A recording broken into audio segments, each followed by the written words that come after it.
Hi, welcome back. So in this section, we're going to be looking at section 3.4, intercepts. So an intercept is a place where a graph crosses either the x-axis or the y-axis. So we can split them into two kinds. We have the x-intercept, which is obviously where it crosses the x-axis, and the y-intercept where it crosses the y-axis.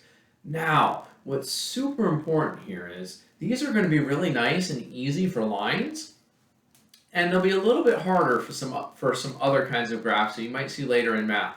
But the really neat thing is that you always find them the same basic way. Okay, we're going to find them by plugging in 0, because for an x-intercept, the y-coordinate always has to be 0. So if you want to find an x-coordinate, just plug in 0 for y. And same thing for y-intercept. For y-intercept, the x-coordinate has to be 0. Okay, if you look at those points that I circled on the graph, for the x-intercept, you're right on the x-axis. That means the y value is 0. For the y-intercept, you're right on the y-axis, which means the x-coordinate has to be 0.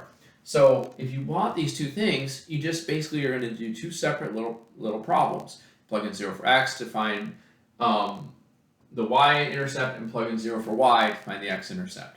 Now, as you move into more difficult graphs, this won't be as nice and straightforward. It's still the same process. You still plug in 0, but solving the more difficult things will be, well, more difficult. So for now, let's deal with lines. I'll get a couple of examples on the board, and this is going to be a really nice little short video. So here we go. Okay, so here I have two examples for us to go through. I'm going to stand right here in front of one while I do this other one. All right, so we have 4x minus y is equal to 8. I want the x-intercept, so to find that, I'm going to put in 0 for y. When I do that, I get 4x minus 0, but the 0 basically drops out. So I just divide both sides by 4, and I end up with x is equal to 2. Now that's the x value. The intercept is actually at the ordered pair to 0. So make sure you write the ordered pair. That's kind of important. All right, for the y-intercept, now we're going to do the same thing, but plug in 0 for x. 4 times 0 is 0. Now I have to be a little bit careful here. There might be a temptation to just say, hey, the y value is 8. If you do that, you're losing that minus sign. Okay, so there is a minus sign here on the y. I rewrote it. And to get rid of it, I'm just going to divide both sides by -1. That gives me y is equal to -8, and the ordered pair for the y-intercept is 0, -8. And there you go. That's really all there is to this. Let's do the other one.